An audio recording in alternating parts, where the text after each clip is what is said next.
know what? Brunette hair can be really beautiful. Sadly, a lot of salon professionals get a little bored when they hear a woman wants to stay brown, or when they hear that a woman's coming in for a brunette retouch. My colorist at Minardi Salon and I really believe that there's a lot of really great things you can do to create beautiful, beautiful brown hair. Brown hair needs to have dimension, it needs to be shade on shade, and it should never look monochromatic or matte. Not if it's supposed to be modern. So here we have our new model here. She's gorgeous. She's 20 years old and her name is Megan. And if you look at her natural hair, it's really telling me a story, because you see it's not really so natural. About 2 years ago, she got bored one night and decided to be a deep, deep brunette. And on several occasions, she applied a home hair color, a permanent dark, dark brown dye. And because she's so pretty, she got away with it. She also told me that when she was a little girl, her mother loved to highlight her hair at home. So the hair that's at the very ends of the hair lengths, which I call zone 3, that very, very end of longer hair, has been on planet Earth for a while, and it's been through a lot. It's been highlighted, it's grown, it's been dyed dark several times, and for the past year, she's promised me she's left it alone. But as you look at her, you see the oxidized hair on the hair lengths, the hair that looks almost reddish, and that is oxidized, faded, permanent hair color on top of hair in this area that's been previously highlighted. Her natural level is a level 5, lightest brown with an ashy undertone. And if you pull her hair back, you see that she's very soft and light color around the face. And she tells me when she was a little girl, she was a blonde, and I can believe that. She has gorgeous, medium textured hair, and thank goodness, even though it's a little dehydrated, she's in pretty good shape. What we're going to be doing today is thinking of her hair in 3 regions: her nape, the middle of the head, and the top of the head. So you see, we're going to consider that we're working on 3 different people, or 3 different heads. Head number 1, we're going to deepen her nape.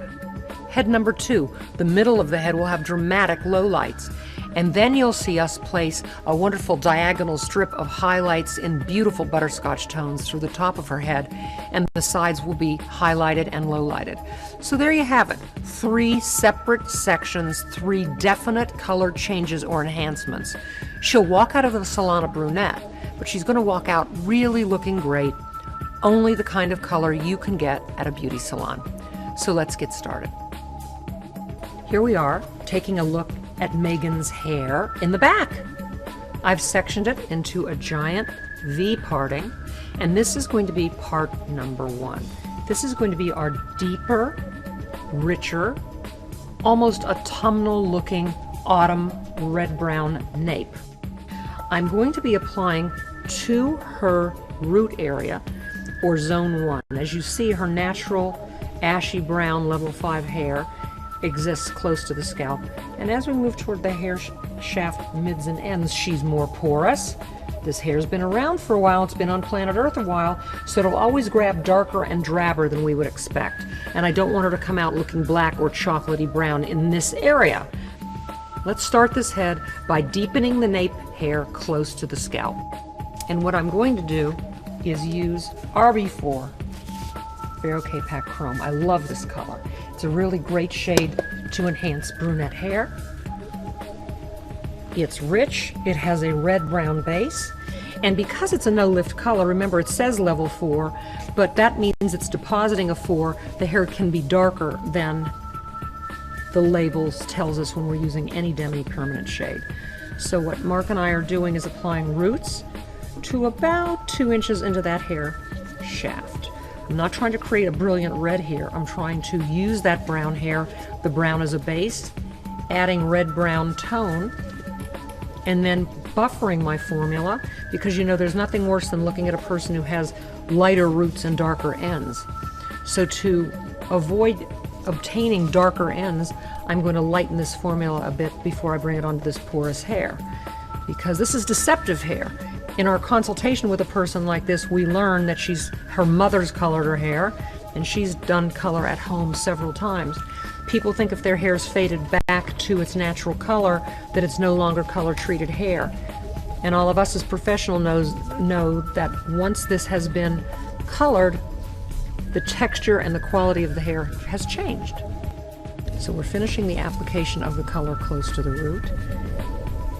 And now, Mark and I are going to buffer our formula. Mark's going to brush in for us to make sure we're absolutely perfect. I'm going to squeeze this formula into a bottle that contains 1 ounce of RC6 and 1 ounce of the Vero K-Pack Chrome Developing Solution. And I'm squeezing what's left of the RB4 into the formula of RC6.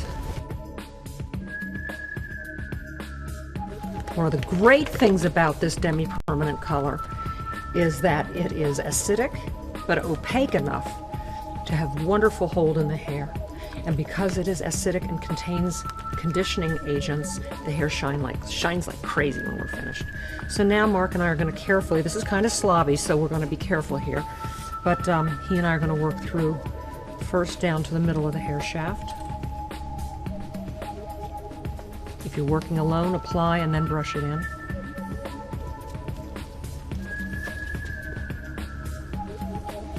Remember, hair always grabs darker and drabber when it's porous. But I still want to take this back to a richer, more cinnamon colored brown. Putting red-orange or red on top of brown hair does not create red hair. It creates brown hair with a reddish cast. We're depositing 1 ounce of a level 4 with a level 6, so our formula is going to be about a level 5. Her hair is a level 5 with a faded hair shaft. So we're not going to wind up with a level 5 result. We're going to wind up with a result that's a bit deeper. We bag the hair so we don't create a mess, and we've got something on roots to ends. So Mark's going to pin the bag to her head.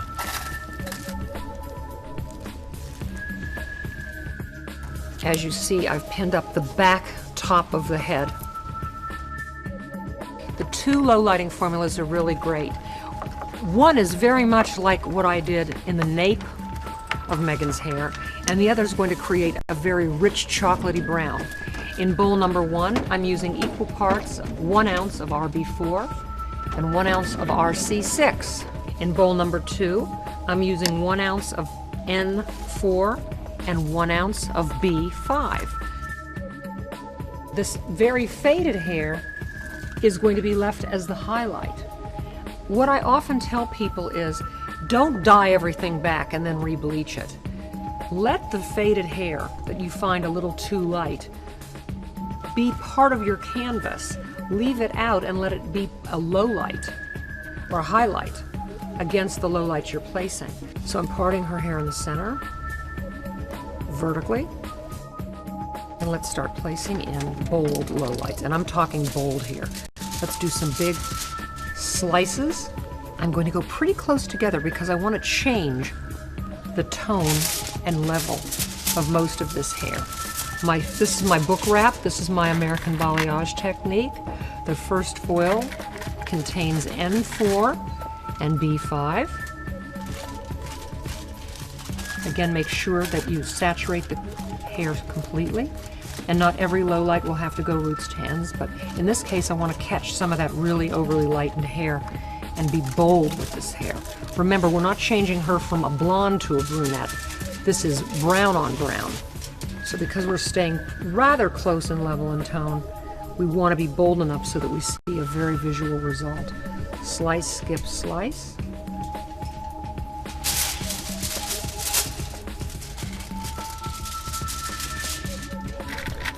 Using the Vero K-Pack Chrome color is going to give me wonderful shine and gorgeous results. What I love about using a cream demi-permanent no-lift color is that the formula is opaque enough, the dye load is heavy, and these lowlights will still look beautiful in 8 weeks. They'll be growing away from her head, but they'll still be here. By personalizing the color and making not every strand of the hair the same shade, you are creating a lifelong color client who's going to trust you and know that not everyone knows how to do this. This is special. Remember, our goal here is to elevate hair color to an art form and make people come to you and know you're better than anybody else. Dimensional color. The more you do this, the faster you'll get, the better you'll become. and you'll learn that doing work like this is really, really not at all time consuming. Let's do something interesting. Let's take this foil and do a foil to foil with another shade back to back, leaving no hair in between. We did a red-brown formula in that first foil. Let's now right next to it, adjacent to it, do a chocolate brown formula. Again, our chocolate brown formula is N4 and B5, equal parts. Vero K-Pack chrome color. You're noticing that some of the foils are going in straight and others are going in and being placed what we'd call crooked, like this one. This is my zigzag wrap. This makes the hair not look stripy. And let's do this low light in an interesting way. Let's apply it to the root.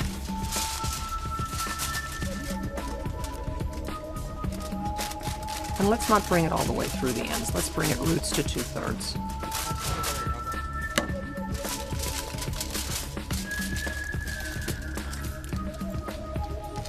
As we move toward the top, we don't want anything to look too much of a hit close to the scalp. So as I move toward the back top, I like to look a little more woven if possible.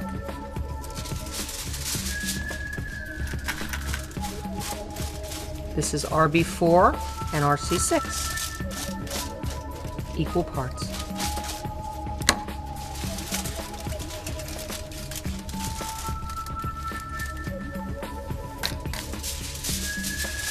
Another crooked foil, zigzag.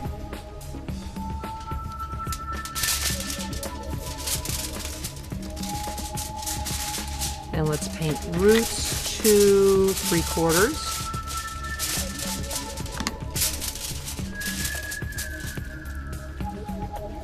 What I like to do with my clients is use rotating heat, a rotating heat source, rather than putting people under a dryer. I find it's the best way to process demi-permanent shades. I like to process, give her 15 to 20 minutes with heat. If I'm using no heat, I'll let her sit 30 to 35 minutes at room temperature, and we get a beautiful result.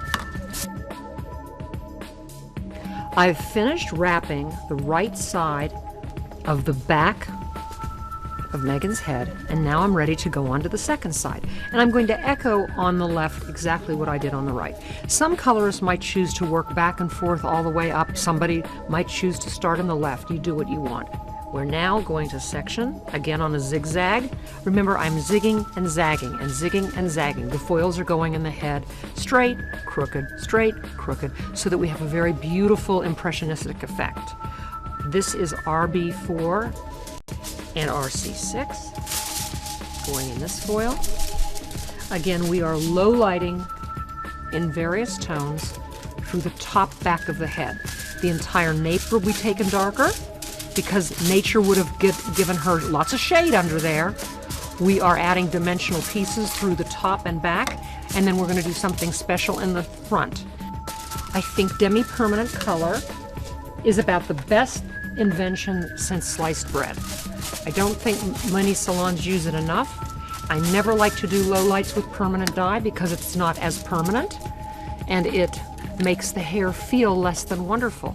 By doing low lights with demi-permanent colors, I believe they're longer lasting, and your clients will remark that their hair has never felt quite as wonderful. They'll love this.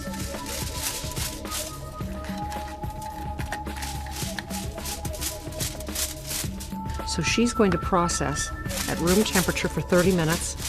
We'll then rinse, shampoo, and condition and blow dry the back so you can see it. Voila, the back is wrapped. She looks again like a robot bride of Frankenstein with her veil. And you'll see her back in just about 30 minutes. So now, Megan's hair has been completely taken back to a beautiful brown on brown through the back. As you saw earlier, we completely tinted back the nape of the neck with several different red and brown shades. We then low lit the body of the head so that we have this beautiful, beautiful shade on shade effect brunette hair. Really pretty, multi-dimensional, lots of different shades. Now that we've beautified Megan's hair in the back with dimensional low lighting and tinting back, we're going to have a lot of fun in the front of the head, because on a lot of our Minardi brunettes, what we like to do is do highlighting and low lighting in the front to create a very sexy, modern brunette effect. We're going to place butterscotch highlights through the top of the head on an angle, and in between we're going to paint low lights with our Vero K-Pack chrome color. If you think about the shape of this effect, we're going to work with the part. And I didn't say we're going to work on the part, we're going to work with the part, which is very important, because we're going to work on an angle from perhaps behind her left ear to over her right eyebrow. And if I take this piece of foil just to show you the direction the foils will be placed, Mark and I are going to start in the rear of the back of her head on an angle, working forward, wrapping highlight against low light to the front right of her head. So this is what we call one of my over-the-top techniques. It's a maximum amount of drama, placing a minimum amount of foil. And it's amazing when you see the comb through when this hair is finished, because the highlights will not look like they're in a stripe. They will look like they are dimensionally placed throughout the head. It's a real winner, and I think you'll love trying this in your salon. So I'm now going to section and part her hair, and Mark and I are going to wrap in the butterscotch color along with Vero K-Pack chrome in our low lighting formulas of RB4 and RC6, and in our other bowl N4 and B5. So I'm going to start by parting a diagonal and saying to myself, let's work on an angle over the top of the head. So this is going to be our angle through the part, and in fact, we're going to do a little rectangle. So the hair I've picked up through the top of this head is where I'm going to place a lot of stress right now by doing a wonderful highlight next to low light to give her really wonderful modern dimension. And it's amazing what this is going to do for her. I think I'll do my first piece using the smaller foils that I use in our salon. These are 4x6, and this is our butterscotch highlight, which will create a beautiful golden blonde effect on her natural brown hair. There's nothing more wonderful than highlights next to low lights. And next to that highlight, I'm going to place a low light, a rich cocoa brown low light, N4, B5.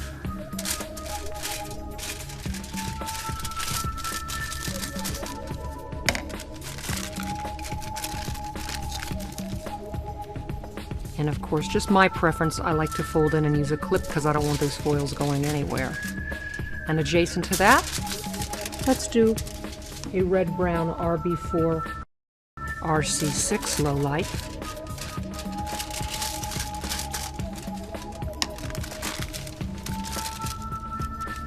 Adjacent to that, a highlight in butterscotch.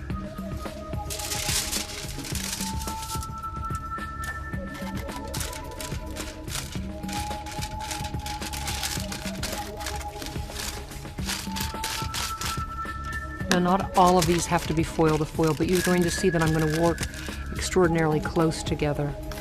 I think on this one I'm going to do a foil to foil with more butterscotch.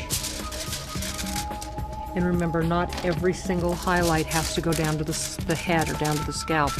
You can do that 1/4 of an inch away so that it looks like the sun grew into the hair and reached down into the hair but didn't quite make it to the root. Not every highlight has to go down to the scalp. Not every low light has to go all the way through to the ends. So let's leave a little piece of natural out and then go back in with another butterscotch piece.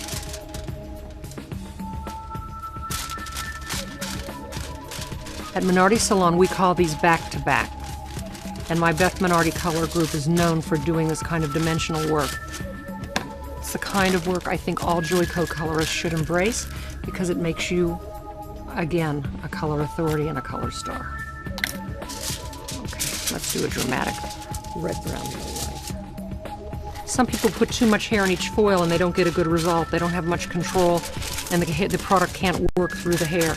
Most failed low lighting and highlighting applications are the result of too much hair in one foil. This work grows out very gracefully. In fact, this will look good for 8, 10, 12 weeks, and then it'll just fade away, and she'll look like she has highlights growing out with a little more depth, so there's no real problem with a line of demarcation. Most young women don't really care about roots. After a little while, they start to get out of control.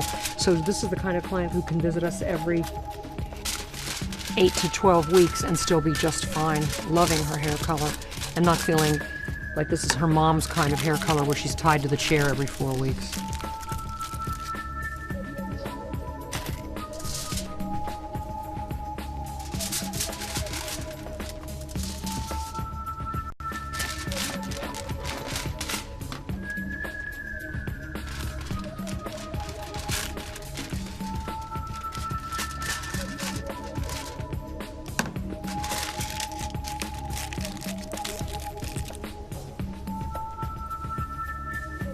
Now let's weave another tiny little highlight just adjacent to that.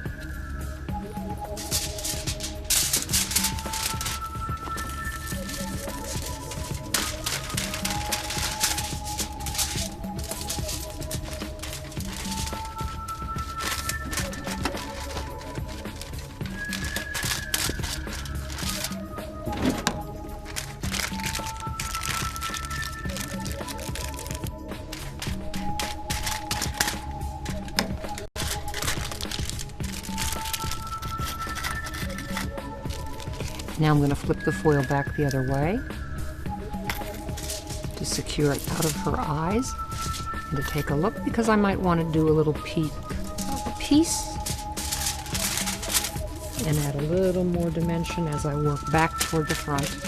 So this is called to and fro. You go one way and then wrap back the other way, to and fro.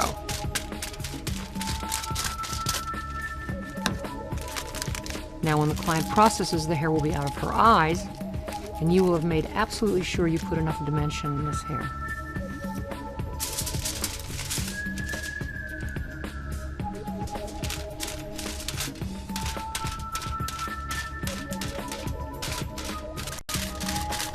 This is couture coloring. This is not quick service, but this is the kind of work that will lead you to great success as a colorist.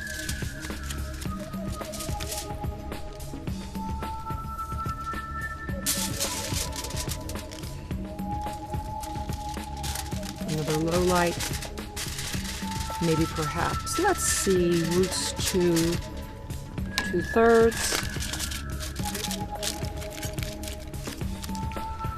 Adjacent, another little tiny highlight.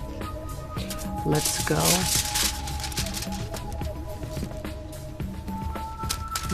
About an inch away. Through the ends of the hair to get that sun-drenched look.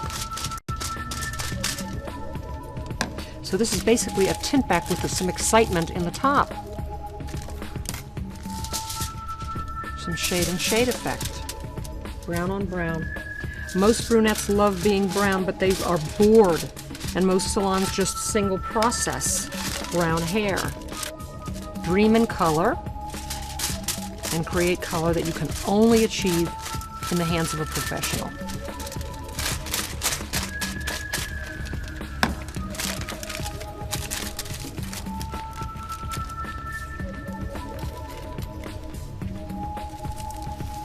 I'll place one low light the opposite direction.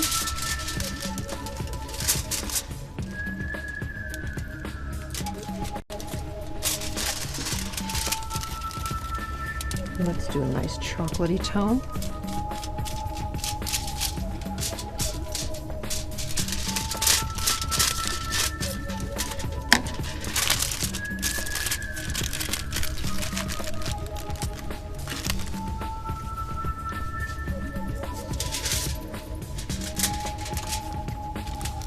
Tiny hairline highlight.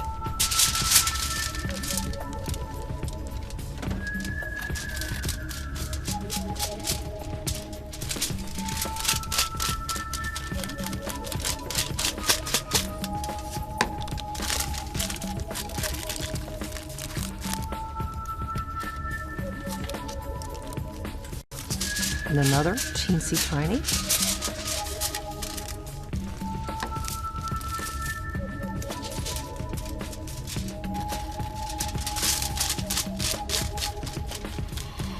Creating a beautiful butterscotch tone against her brown. And I think what I want to do is in between place a tiny low light. Remember, a low light next to a highlight makes the highlight look lighter. We're creating texture. Cutters create texture with scissors. We can create texture with color. I'm going to add a low light on this side and on the other.